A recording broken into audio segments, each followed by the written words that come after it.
in regard to how our financial system really operates. For in our financial system, money is debt, and debt is money. Here is a chart of the U.S. money supply from 1950 to 2006. Here is a chart of the U.S. national debt for the same period. How interesting it is that the trends are virtually the same. For the more money there is, the more debt there is. The more debt there is, the more money there is.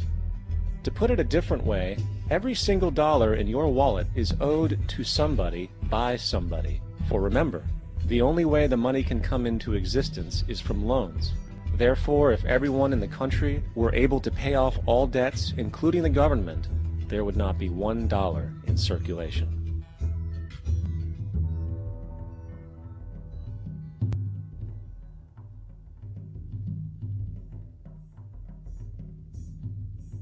In fact, the last time in American history the national debt was completely paid off was in 1835 after President Andrew Jackson shut down the central bank that preceded the Federal Reserve. In fact, Jackson's entire political platform essentially revolved around his commitment to shut down the central bank, stating at one point, "The bold efforts the present bank has made to control the government are but premonitions of the fate that awaits the American people should they be deluded into a perpetuation of this institution or the establishment of another like it." Unfortunately, his message was short-lived, and the international bankers succeeded to install another central bank in 1913, the Federal Reserve.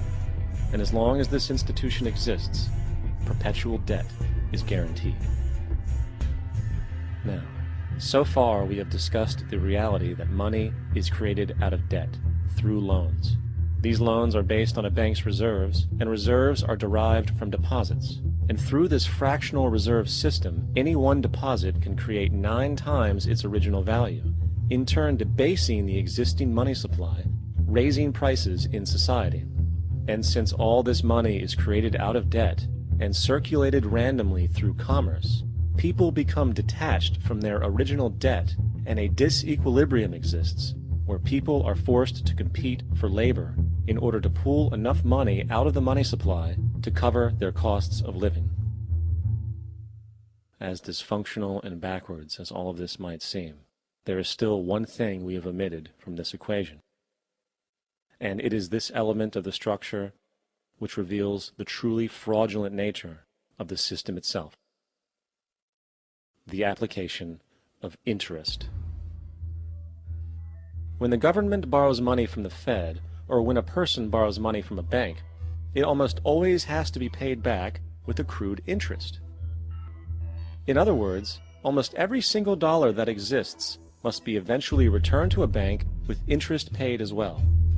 But if all money is borrowed from the central bank and is expanded by commercial banks through loans, only what would be referred to as the principal is being created in the money supply. So then, where is the money to cover all of the interest that is charged? Nowhere. It doesn't exist.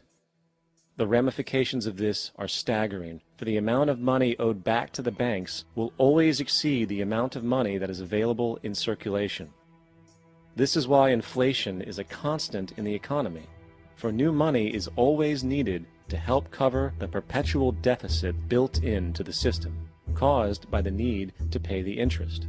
What this also means is that mathematically, defaults and bankruptcy are literally built into the system, and there will always be poor pockets of society that get the short end of the stick. An analogy would be a game of musical chairs, for once the music stops, somebody is left out to dry. And that's the point. It invariably transfers true wealth from the individual to the banks. For if you are unable to pay for your mortgage, they will take your property. This is particularly enraging when you realize that not only is such a default inevitable due to the fractional reserve practice, but also because of the fact that the money that the bank loaned to you didn't even legally exist in the first place. In 1969, there was a Minnesota court case involving a man named Jerome Daly, who was challenging the foreclosure of his home by the bank which provided the loan to purchase it. His argument was that the mortgage contract required both parties, being he and the bank, each put up a legitimate form of property for the exchange. In legal language, this is called consideration.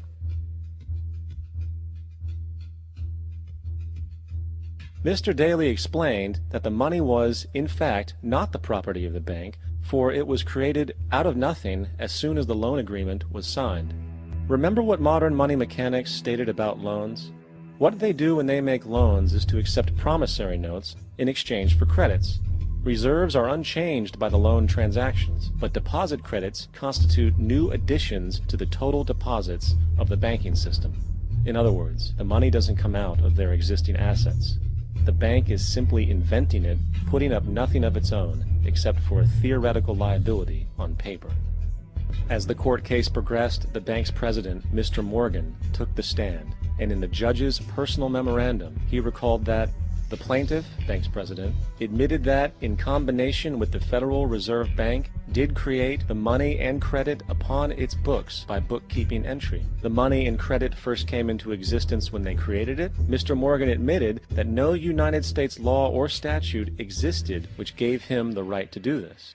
A lawful consideration must exist and be tendered to support the note. The jury found that there was no lawful consideration, and I agree. He also poetically added, "Only God can create something of value out of nothing." And upon this revelation, the court rejected the bank's claim for foreclosure, and Daly kept his home. The implications of this court decision are immense. For every time you borrow money from a bank, whether it is a mortgage loan or a credit card charge, the money given to you is not only counterfeit, it is an illegitimate form of consideration, and hence voids the contract to repay, for the bank never had the money as property to begin with. Unfortunately, such legal realizations are suppressed and ignored, and the game of perpetual wealth transfer and perpetual debt continues. And this brings us to the ultimate question: why? During the American Civil War, President Lincoln bypassed the high-interest loans offered by the European banks and decided to do what the Founding Fathers advocated, which was to create an independent and inherently debt-free currency. It was called the greenback.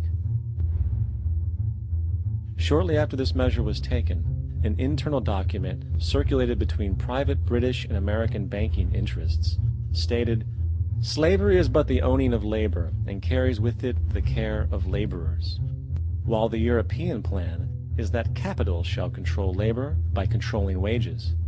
This can be done by controlling the money. It will not do to allow the greenback, as we cannot control that." The fractional reserve policy perpetrated by the Federal Reserve, which has spread in practice to the great majority of banks in the world, is, in fact, a system of modern slavery. Think about it. Money is created out of debt. And what do people do when they are in debt? They submit to employment to pay it off. But if money can only be created out of loans, how can society ever be debt-free? It can't. And that's the point. And it is the fear of losing assets coupled with the struggle to keep up with the perpetual debt and inflation inherent in the system, compounded by the inescapable scarcity within the money supply itself, created by the interest that can never be repaid, that keeps the wage slave in line, running on the hamster wheel with millions of others, in effect powering an empire that truly benefits only the elite at the top of the pyramid. For, at the end of the day, who are you really working for? The banks. Money is created in a bank and invariably ends up in a bank. They are the true masters, along with the corporations and governments they support. Physical slavery requires people to be housed and fed. Economic slavery requires people to feed and house themselves. It is one of the most ingenious scams for social manipulation ever created, and at its core, it is an invisible war against the population. Debt is the weapon used to conquer and enslave societies, and interest is its prime ammunition. And as the majority walks around oblivious to this reality, the banks, in collusion with governments and corporations, continue to perfect and expand their tactics of economic warfare, spawning new bases, such as the World Bank and International Monetary Fund, while also inventing a new type of soldier, the birth of the economic hitman.